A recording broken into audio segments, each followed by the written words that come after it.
Hello বন্ধুরা, কেমন আছেন? আশা করি সবাই ভালো আছেন। বন্ধুরা, হুগলিতে ধরাশায়ী এবার রচনা, ফের পদ্ম ফোটাবেন লকেট, বুথ ফেরত সমীক্ষা যা উঠে এলো চমকে যাবেন। বন্ধুরা, এবারে লোকসভা নির্বাচনে হুগলির দিকে নজর রয়েছে অনেকের। রাজ্যের অন্যতম হাই ভোল্টেজ আসন এটি। একদিকে রচনা বন্দ্যোপাধ্যায়, অন্যদিকে লকেট চট্টোপাধ্যায়। সিনেজ গতরের একদা শীতার্থের বিরুদ্ধেই লড়াইয়ে নেমেছেন দিদি নম্বর ওয়ান।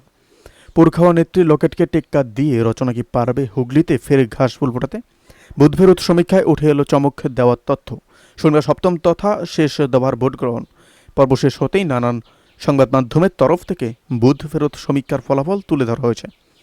টিভি9, পোলস্টেট এবং পিপলস ইনসাইট সম্মিলিতভাবে একটি সমীক্ষা চালিয়েছিল।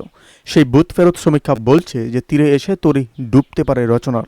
প্রায় 2 মাস হুগলি মাটি আঁকড়ে পড়ে থাকলেও এবার জয় অধারা থাকতে পারে রচনার। যদিও বুথ ফেরত সমীক্ষার ফল মোটেই আসল ফলাফল নয়, এটি আসল ফলাফলে একটি পূর্বাভাস দেওয়ার চেষ্টা করে মাত্র।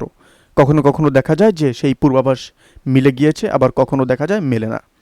তাই সত্যি সত্যিই তৃণমূলের অর্থাৎ টিএমসি রচনা হুগলিতে পরাজিত হবেন কিনা তা জানা যাবে আগামী 4 জুন। তবে বুথ ফেরত সমীক্ষার পূর্বাভাস 19-এর মতো 24-এও হুগলিতে জয়ী হতে পারে বিজেপি। এবারও হুগলিবাসী লকেটকেই সাংসদ হিসাবে দিল্লিতে পাঠাতে পারেন। সেক্ষেত্রে সংসদে যাওয়ার স্বপ্ন এবার পূরণ হবে না দিদি নম্বর ওয়ানের। উল্লেখ্য, গত মার্চ মাসে হুগলি টিএমসি প্রার্থী হিসেবে নাম ঘোষণার পর থেকেই কোমর বেটে ভোট ময়দানে নেমে পড়েছিলেন রচনা।